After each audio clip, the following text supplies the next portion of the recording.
All of student, उम्मीद है आप सभी स्वस्थ होंगे और पढ़ाई भी कर रहे होंगे। बच्चों, मैं रिवीजन करा रही हूँ। पहले यूनिट से हमने निर्देशन एवं परामर्श को लिया, परामर्श के विषय में बताया, निर्देशन के विषय में बताया, परामर्श के सिद्धांतों के विषय में बताया, निर्देशन की परिभाषा, अर्थ के विषय में आपको समझाया। इसके साथ साथ इसकी आवश्यकता किन किन क्षेत्रों में होती है उसके विषय में बताया, कब इसकी आवश्यकता महसूस होती है। इसके पश्चात हमने पिछली कक्षा में आपको शिक्षा के विभिन्न स्तरों पर निर्देशन की आवश्यकता क्यों महसूस होती है इसके विषय में बताया था। इसमें हमने बताया था कि शिक्षा के विभिन्न स्तरों पर निर्देशन 3 प्रकार के होते हैं। तो सबसे पहला प्रकार का निर्देशन था प्राथमिक स्तर पर निर्देशन। प्राथमिक स्तर पर निर्देशन में सर्वप्रथम और महत्वपूर्ण भूमिका अध्यापक अर्थात कक्षा अध्यापक एवं परामर्शदाता की होती है, क्योंकि इन कक्षाओं में शिक्षक अपने विद्यार्थियों को समझने में, उनके साथ व्यक्तिगत संबंध स्थापित करने में अपेक्षाकृत सरल होते हैं।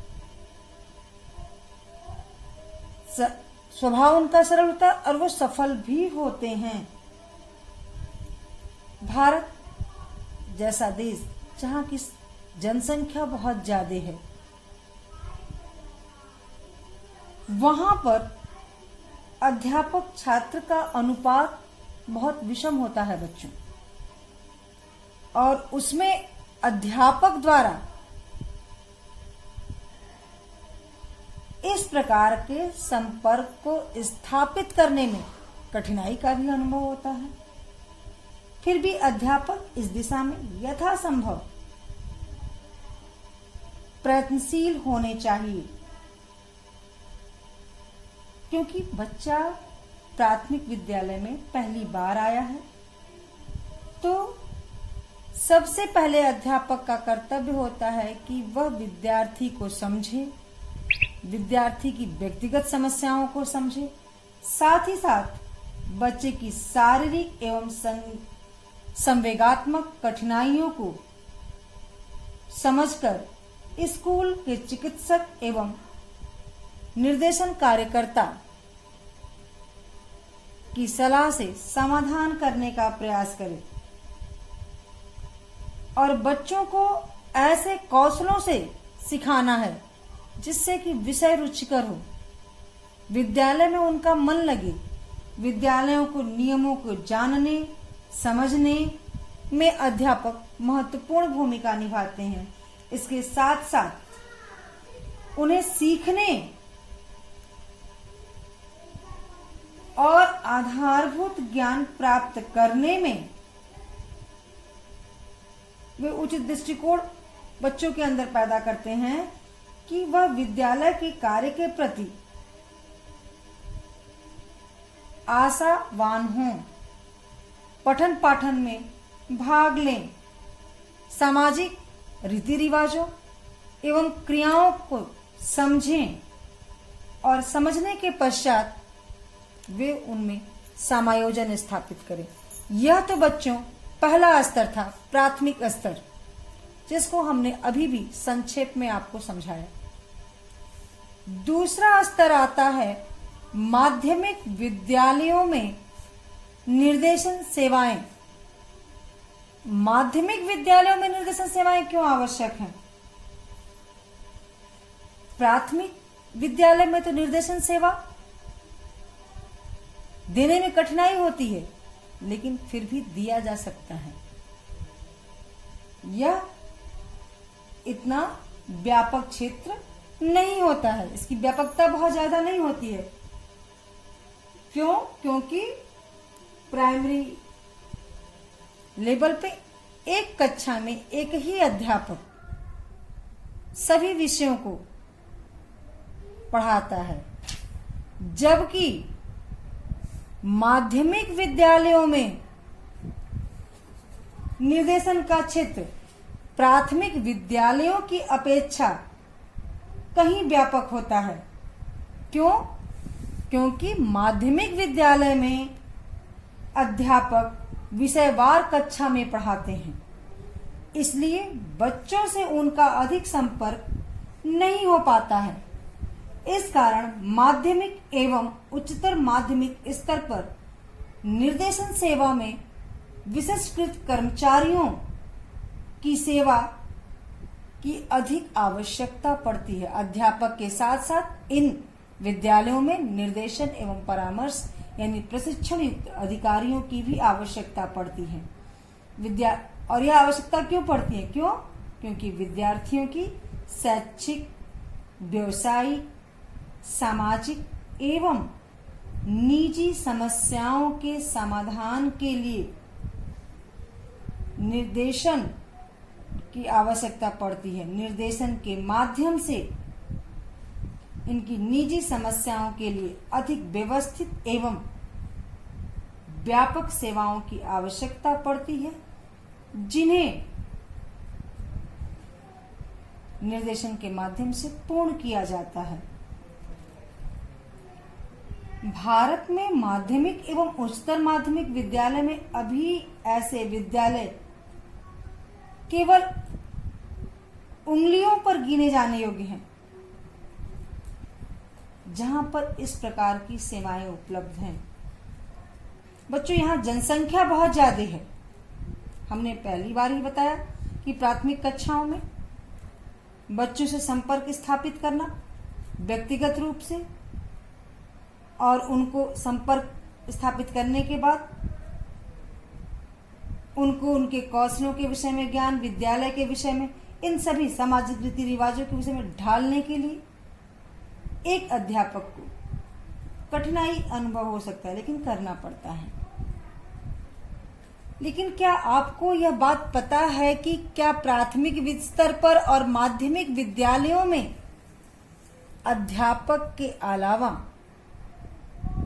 विशिष्ट प्रशिक्षण युक्त निर्देशन एवं परामर्श कार्यकर्ता की नियुक्ति भी होती है या नहीं?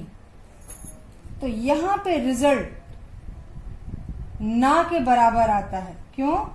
क्योंकि जनसंख्या बहुत ज्यादा है, प्राथमिक और माध्यमिक विद्यालयों की संख्या भी बहुत ज्यादा है, लेकिन इन विद्यालयों में इस प्रकार की सेवा उपलब्ध ही नहीं होती है। केवल गिने चुने विद्यालयों में निर्देशन एवं परामर्श की सेवा उपलब्ध होती है। उनकी समस्याओं को जानने के लिए, समझने के लिए, विषय के चुनाव के लिए, विद्यालय के क्रियाकलापों की जानकारी के लिए, समस्त कार्यक्षेत्र और समस्त कार्यक्षेत्रों की समस्याओं को दूर करने के लिए निर्देशन एवं परामर्शकर्ता की आवश्यकता होती है। लेकिन ऐसे विद्यालय केवल उंगलियों पर गिने जाने योग्य हैं। इनकी गिनती, इनकी संख्या बहुत कम है जहां पर इस प्रकार की सेवाएं उपलब्ध हो। किंतु इस सेवा का महत्व है, इसलिए इस महत्व को देखते हुए फिलहाल यह कार्य अध्यापक को विशेष प्रशिक्षण देकर या अध्यापक परामर्शदाताओं की नियुक्ति कर इस कमी को पूरा किया जाता है। अब माध्यमिक विद्यालयों में किन कार्यों के लिए निर्देशन की आवश्यकता होती है? माध्यमिक एवं उच्चतर माध्यमिक विद्यालयों में निर्देशन की आवश्यकता निम्नलिखित कार्यों के लिए पड़ती है। माध्यमिक विद्यालय और उच्चतर माध्यमिक विद्यालय में निर्देशन की आवश्यकता किन कार्यों के लिए पड़ती है, इसकी सूची बनानी पड़ती है। सूची के अनुरूप में कार्य का विभाजन किया जाता है। ये पहले सूची बनाई जाती है कि हमें किन किन कार्य क्षेत्रों में बालकों को निर्देशन देना होगा, परामर्श देना होगा, जिससे कि उनकी समस्याओं का समाधान हो सके, भावी जीवन का निर्माण हो सके। क्यों? क्योंकि इस समय बच्चा किशोर अवस्था में होता है। उसे अपने जीवन के लक्ष्य को तक पहुंचने के लिए उन विषयों का चुनाव करना पड़ता है, जिससे कि वे आगे जाकर अपने व्यवसाय का चुनाव कर सके, अपने कार्य का चुनाव कर सके। इसके लिए सबसे पहला कार्यक्षेत्र क्या आता है? विषयों के चुनाव के लिए, अर्थात विषय के चुनाव के लिए प्रायः जो है निर्देशन एवं परामर्श की आवश्यकता पड़ती है। क्यों? क्योंकि भारत में प्रायः माध्यमिक एवं उच्च स्तर से ही कुछ विषयों की चुनाव की व्यवस्था होती है और उन्हीं के अनुरूप में शिक्षा प्रदान किया जाता है। उच्च माध्यमिक कक्षाओं में कला, विज्ञान एवं वाणिज्य, कृषि आदि विकल्पों में से विद्यार्थी अपनी परिस्थिति एवं क्षमताओं के अनुसार सही क्षेत्र का चुनाव करे। सही क्षेत्र का चुनाव करे यानी उपयुक्त विषय जो उसकी आर्थिक क्षमता, मानसिक योग्यता के अनुरूप हो, उन विषयों का चुनाव करे। और इसके लिए समुचित निर्देशन की आवश्यकता होती है, समुचित निर्देशन एवं परामर्श की आवश्यकता होती है। तो विषय के चुनाव के लिए या अध्यापक सहयोग दे या निर्देशन एवं परामर्श करता प्रशिक्षित व्यक्ति सलाह दे, लेकिन बच्चों को विषय के चुनाव के लिए निर्देशन की आवश्यकता पड़ती है। दूसरा आता है विद्यालय के क्रियाकलापों एवं विद्यालय के जीवन से परिचय के लिए। अब यहाँ पे है विद्यालय के क्रियाकलापों एवं विद्यालय के जीवन से परिचय के लिए।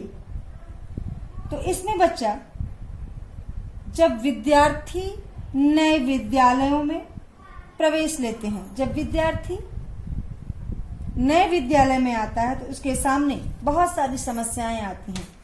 उन समस्याओं में उन्हें समाधान की आवश्यकता होती है, सलाह की आवश्यकता होती है, निर्देशन एवं परामर्श की आवश्यकता होती है। और वो समस्याएं क्या होती हैं, इसको भी जानना अत्यंत आवश्यक है।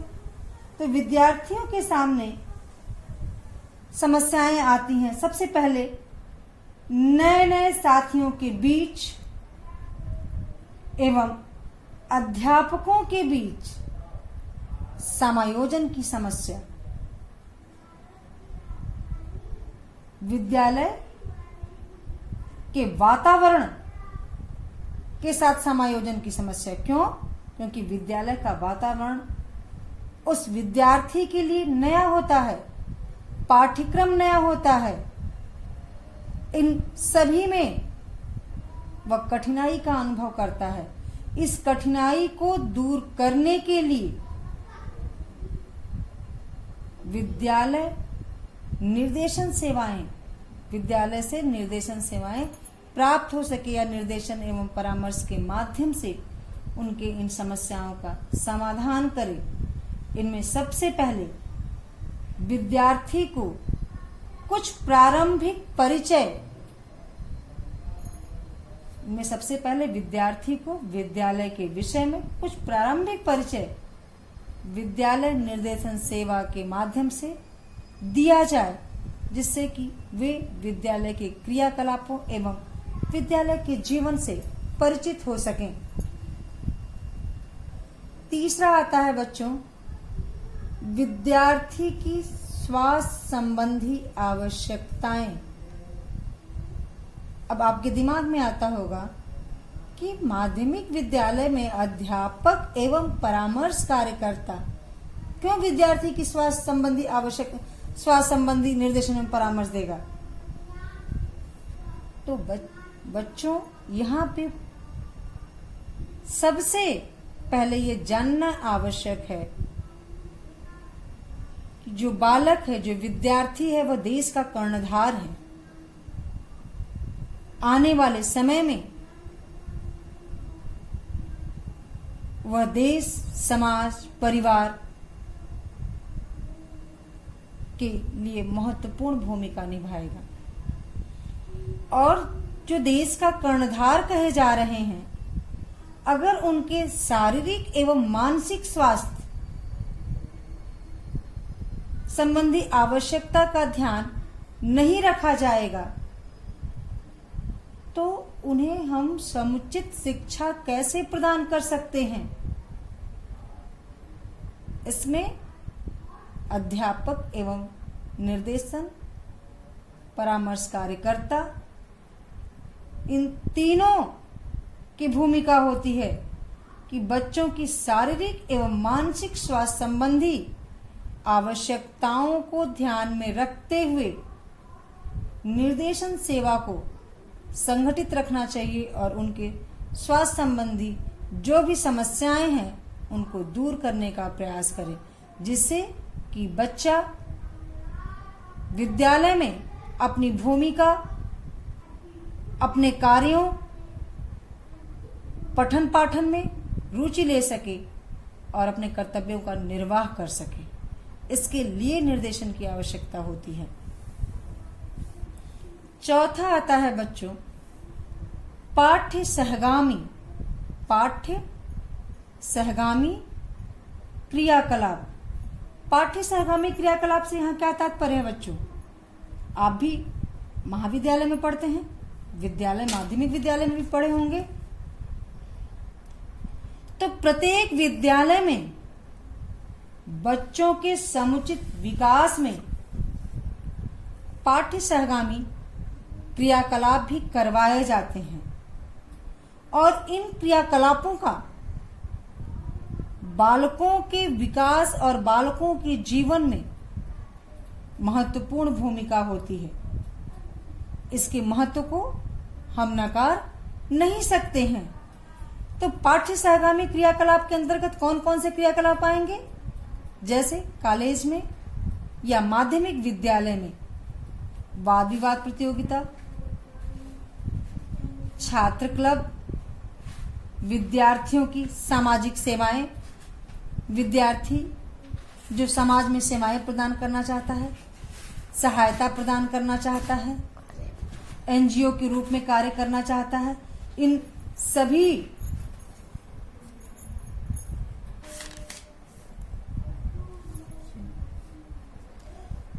पाठ्य सहगामी क्रियाकलाप जैसे वाद विवाद प्रतियोगिता, छात्र क्लब, विद्यार्थी की सामाजिक सेवाओं आदि के आयोजन में तथा उनकी आवश्यकता अनुसार, उनकी क्षमता अनुसार उसमें भाग लेने में प्रेरणा देने का कार्य निर्देशन सेवा का होता है। कभी कभी बच्चे में वो क्षमता होती है, जैसे उनकी बोलने की शैली बहुत अच्छी होती है, तो उन्हें वाद विवाद प्रतियोगिता, स्पीच, इन सभी चीजों में भाग लेने के लिए कक्षा अध्यापक या निर्देशन कार्यकर्ता प्रेरणा दे और प्रेरणा के साथ साथ उन्हें आगे बढ़ने के लिए प्रेरित भी करते रहे। नेक्स्ट आता है बच्चों विद्यार्थियों की प्रगति का व्यक्तिगत लेखा जोखा करना। विद्यार्थियों की प्रगति का व्यक्तिगत लेखा जोखा करने से क्या तात्पर्य है यहाँ पे बच्चों? यहाँ पे यह तात्पर्य है कि निर्देशन सेवा कि कर्मचारियों, परामर्शदाताओं और अध्यापकों का यह कर्तव्य है कि वे विभिन्न विषयों में तथा विभिन्न क्षेत्रों में विद्यार्थी की प्रगति का लेखा जोखा रखें, उनके परिणामों का एक सूची बनाकर रखें, लिखित सूची बनाकर रखें, जिससे उनके शैक्षिक व्यावसायिक एवं व्यक्तिगत निर्देशन में सुविधा हो। जब उन्हें शिक्षा के क्षेत्र में निर्देशन की आवश्यकता हो तो लेखा जोखा को देखने के पश्चात हमें ज्ञात होता है कि बच्चे को कहाँ पे किस विषय को लेना चाहिए। आगे निर्देशन जब कार्यकर्ता परामर्श देता है तो वह लेखा जोखा के आधार पे उन्हें यह सलाह देता है कि आपका किस विषय में रुचि है, आपके किस विषय में अधिक अंक आए हैं, उसके आधार पे वह निर्देशन एवं परामर्श की सेवाएं प्रदान करता है। इसलिए विद्यार्थियों की प्रगति का लेखा जोखा रखें, जिससे उनके शैक्षिक, व्यावसायिक एवं व्यक्तिगत निर्देशन में सुविधा हो सके। नेक्स्ट आता है बच्चों, विद्यालय एवं घर के सदस्यों से विद्यार्थी निर्देशन में सहायता प्राप्त करना। विद्यालय एवं घर के तो परामर्शदाता अपने कार्य में तभी सफल होगा जब वह विद्यार्थी के विद्यालय एवं विद्यालय के बाहर सभी क्रियाकलापों से परिचित हो। विद्यालय में उसके क्या कार्य हैं, क्या क्रियाकलाप हैं, किस तरीके का व्यवहार है, क्या वह समायोजन कर पा रहा है कि नहीं, और विद्यालय के साथ साथ विद्यालय के बाहर के सभी क्रियाकलापों से परिचित हो।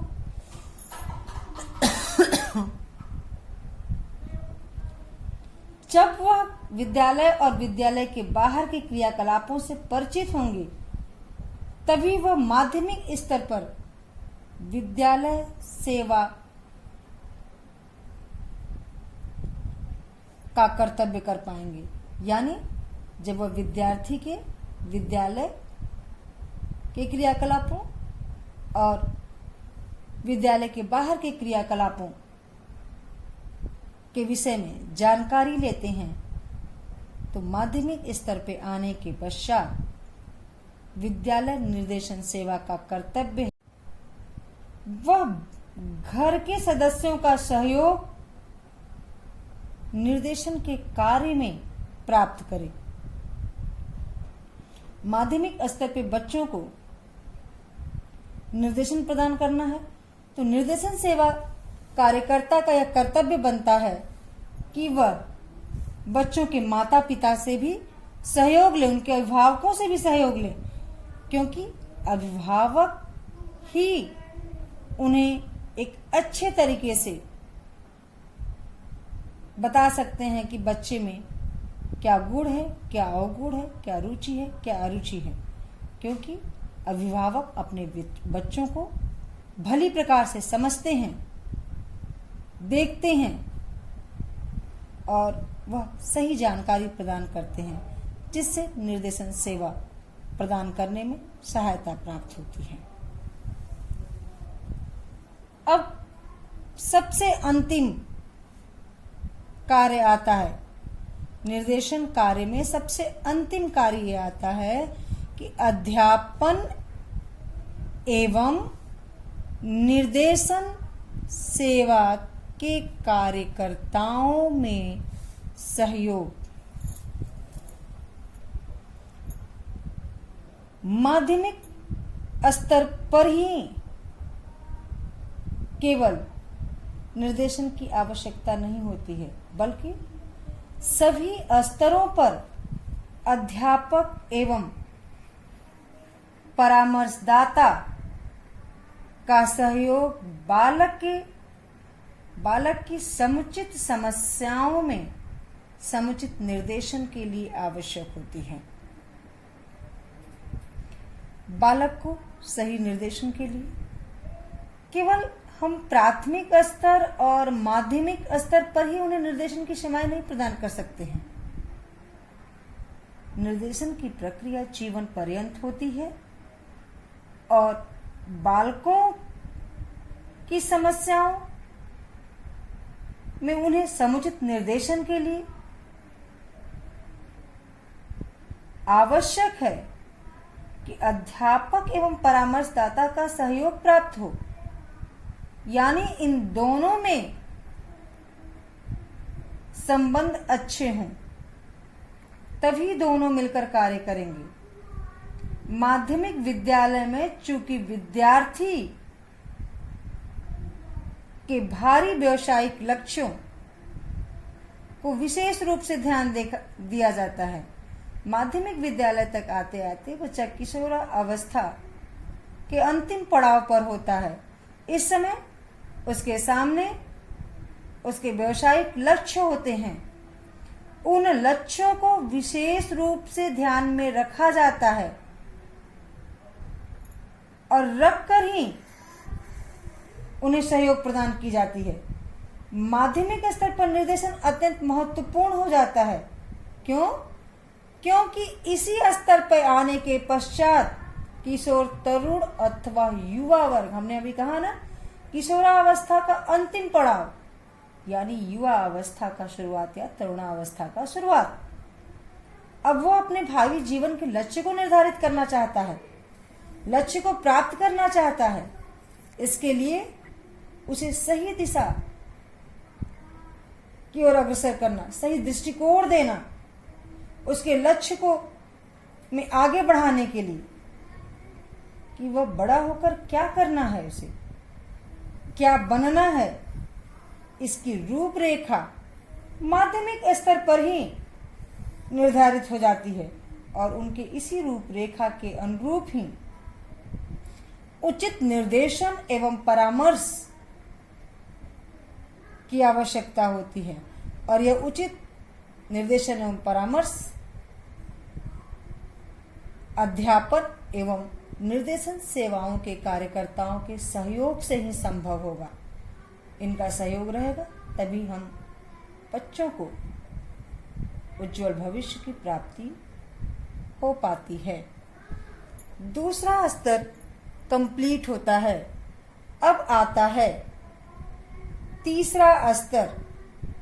प्राथमिक स्तर आपने समझा, शिक्षा के विभिन्न स्तर में निर्देशन की आवश्यकता, तो प्राथमिक स्तर पर निर्देशन की आवश्यकता, माध्यमिक विद्यालयों में निर्देशन की आवश्यकता। अब आता है कॉलेज एवं विश्वविद्यालय स्तर पर निर्देशन की आवश्यकता। अभी तक बच्चों आपने प्राथमिक स्तर को समझा और माध्यमिक स्तर को समझा। यद्यपि इन दोनों स्तरों को समझने के फलस्वरूप इतना तो आप सभी को ज्ञात हो चुका या ज्ञात हो जाना चाहिए कि प्राथमिक स्तर और माध्यमिक स्तर में जब इतनी आवश्यकता है तो इससे व्यापक स्वरूप कॉलेज एवं विश्वविद्यालय स्तर पे होना चाहिए। उच्चतर माध्यमिक विद्यालयों एवं कॉलेज स्तर पर निर्देशन के स्वरूप में बहुत अधिक अंतर नहीं आता है, लेकिन इनका क्षेत्र व्यापक हो जाता है। माध्यमिक स्तर के अपेक्षा विश्वविद्यालय स्तर पर इनका क्षेत्र बहुत बड़ा हो जाता है। अब यहाँ पे निर्देशन के लिए इन्हें विशिष्टकृत कार्यकर्ताओं की अधिक संख्या की आवश्यकता पड़ती है। उनकी शिक्षा दीक्षा का स्तर भी ऊंचा होना चाहिए। इसलिए माध्यम विश्वविद्यालय स्तर पर विशिष्ट कार्यकर्ताओं की नियुक्ति की जाती है। सामान्यतः कॉलेज एवं विश्वविद्यालय स्तर पर निर्देशन सेवा के क्षेत्र में प्रमुख सेवाएं आती हैं, जिसमें सबसे पहला आता है प्रवेश संबंधी निर्देशन। तो कॉलेजों में प्रवेश के लिए रजिस्ट्रेशन आदि की सुविधा एवं तत्संबंधी सूचना प्राप्त करने के लिए निर्देशन सेवाओं की आवश्यकता होती है कि प्रवेश के विषय में वो बताएं बच्चों को कि विद्यालय में प्रवेश का समय कब है, किस समय है, किस समय से फॉर्म मिलेगा, किस समय बच्चा एग्जामिनेशन देगा। इन सभी चीजों की जानकारी प्रवेश के समय होता है। दूसरा आता है पाठ्य सहगामी क्रियाएं। कॉलेज एवं विश्वविद्यालय में उपलब्ध सुविधाओं में पाठ्यक्रमेतर क्रियाकलापों को आयोजित करने से संबंधित साहित्य एवं सूचनाएं उपलब्ध कराई जाती हैं। बच्चों को जब बच्चे विश्वविद्यालय में एडमिशन ले लेते हैं उस समय उन्हें विश्वविद्यालय में उपलब्ध सुविधाओं में पाठ्यक्रमेतर क्रियाकलापों को आयोजित करने से संबंधित साहित्य एवं सूचनाएं उपलब्ध हो जाती हैं, जिसके लिए निर्देशन की आवश्यकता होती है। भावी कार्यक्रम। भावी कार्यक्रम से यहाँ क्या तात्पर्य है कि भविष्य में उसे किस व्यवसाय को चुनना है, सामाजिक एवं व्यक्तिगत समायोजन की प्रक्रिया में उन्हें सहायता प्रदान करना है। तो कॉलेज एवं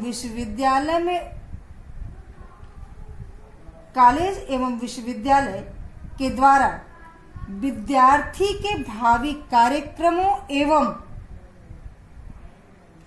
लक्ष्यों के संदर्भ में उचित पाठ्यक्रम का चुनाव करने के लिए सहायता प्रदान करना, जिससे वे भविष्य में उचित व्यवसाय का चुनाव कर सके।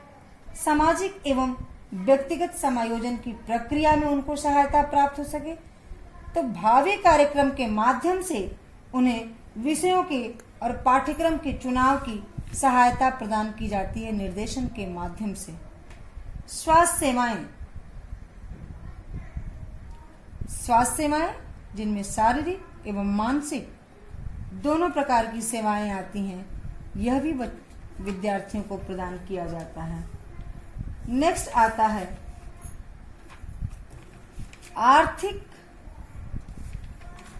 आर्थिक कठिनाइयां दूर करना। आर्थिक कठिनाइयां दूर करने से यहाँ क्या तात्पर्य है बच्चों? विद्यार्थियों के समक्ष जो आर्थिक कठिनाइयां होती हैं अर्थात उनके परिवार की आर्थिक स्थिति अगर बहुत कमजोर है उसके विषय में जानकारी रखना, और बच्चा पढ़ना चाह रहा है तो उसे उन सुविधाओं के विषय में बताना जिसके माध्यम से वो अपनी आर्थिक कठिनाइयों को दूर करके शैक्षिक क्रियाओं में आगे बढ़ सकें। तो विद्यार्थियों की आर्थिक कठिनाइयां को दूर करने के लिए सहायता प्रदान करने में छात्रवृत्ति के विषय में बताना, एजुकेशन लोन यानी ऋण सुविधाओं के बारे में सूचना देना एवं उनके स्रोतों का ज्ञान कराने कि किन स्रोतों से उनकी यह कठिनाइयां दूर होंगी और वो शैक्षिक क्रिया को पूर्णतः निभा सकेंगे। नेक्स्ट आता है अतिरिक्त आवश्यकता। अतिरिक्त आवश्यकता से यहां क्या तात्पर्य है? जो बच्चे बाहर से आते हैं महाविद्यालयों में, विश्वविद्यालयों में पढ़ने के लिए, उन्हें रहने खाने की व्यवस्था करना, यानी छात्रावास तथा उसके बाहर आवास एवं भोजन व्यवस्था संबंधी आवश्यकताओं पर ध्यान देना। यह अतिरिक्त आवश्यकता के अंतर्गत आता है कि जब विद्यार्थी बाहर से आया है पढ़ने तो उसको छात्रावास की व्यवस्था हो, उसके बाहर एक आवास, एक भोजन व्यवस्था, बाहर आवास की व्यवस्था हो, छात्रावास की व्यवस्था या बाहर आवास की व्यवस्था हो, भोजन संबंधी व्यवस्था हो। इन सभी आवश्यकताओं पर ध्यान देने की आवश्यकता होती है। इसके पश्चात आता है मूल्यांकन। मूल्यांकन यानी विद्यार्थियों की गतिविधियों का ध्यान रखना, विषयों का आकलन करना, विद्यार्थियों के व्यक्तिगत लेखा जोखा रखना, विद्यार्थी की व्यक्तिगत लेखा जोखा रखना, छात्रों के बारे में शोध एवं मूल्यांकन की व्यवस्था करना, जिससे कि यह निष्कर्ष निकाला जा सके कि बच्चा, विद्यार्थी किस क्षेत्र में योग्य है और किस क्षेत्र में उसका भविष्य निश्चित है। नेक्स्ट आता है व्यावसायिक सूचना सेवा। व्यावसायिक सूचना सेवा विद्यार्थियों को व्यावसायिक सूचना सेवा प्रदान करना चाहिए, जिससे देश में व्यवसाय संबंधी सुविधाओं के विषय में विद्यार्थियों को अवगत कराते रहना चाहिए, सूचना प्रदान करना चाहिए, जिससे कि उन सेवाओं के विषय में, उन व्यवसायों के विषय में वो जान सके कि हमारे देश में कौन कौन से व्यवसाय हैं, और उन व्यवसाय संबंधी सूचनाओं के जानने के पश्चात भविष्य में वो उनका लाभ उठा सके। अब आता है बच्चों परीक्षण संबंधी सेवा। परीक्षण संबंधी सेवा परीक्षण एवं परामर्श संबंधी सुविधाओं की भी व्यवस्था महाविद्यालयों में होनी चाहिए। विद्यार्थियों के योग्यताओं का परीक्षण और परीक्षण के पश्चात उन्हें उनके परिणामों के विषय में जानकारी प्रदान करने की भी व्यवस्था महाविद्यालयों में होनी चाहिए। लास्ट का आता है बच्चों व्यक्तिगत सेवा। व्यक्तिगत सेवा विद्यार्थियों को प्रदान की जाने वाली अन्य व्यक्तिगत सेवाओं में सामंजस्य स्थापित करना, जिससे कि उनका पूर्णतः विकास हो सके। तो अभी तक आपने ये देखा कि विद्यार्थी में शिक्षा में, विद्यार्थियों को शिक्षा में विभिन्न स्तरों पर निर्देशन की आवश्यकता होती है। प्राथमिक स्तर पर निर्देशन प्रदान किया जाता है, माध्यमिक विद्यालयों में निर्देशन प्रदान किया जाता है, कॉलेज एवं विश्वविद्यालयों में निर्देशन प्रदान किया जाता है, जिसके माध्यम से उनके उज्जवल भविष्य की ओर उनका दृष्टिकोण बनाया जा सके, उनके अंदर आत्मविश्वास जागृत किया जा सके, उन विद्यार्थियों को उनकी आर्थिक शक्तियों के विषय में ज्ञान कराया जा सके कि आप सक्षम हैं इस कार्य को करने के लिए। और इतना ही नहीं, इसके साथ साथ उनको अपनी आवश्यकताओं और समस्याओं का समाधान वे स्वयं कर सके। अपनी आवश्यकताओं की पूर्ति एवं समस्याओं के समाधान में वे स्वयं सक्षम हो, आत्मनिर्णय लेने में सक्षम हो, जिससे कि उनका भविष्य उज्जवल हो सके। बच्चों, यहाँ पे यह टॉपिक समाप्त होता है।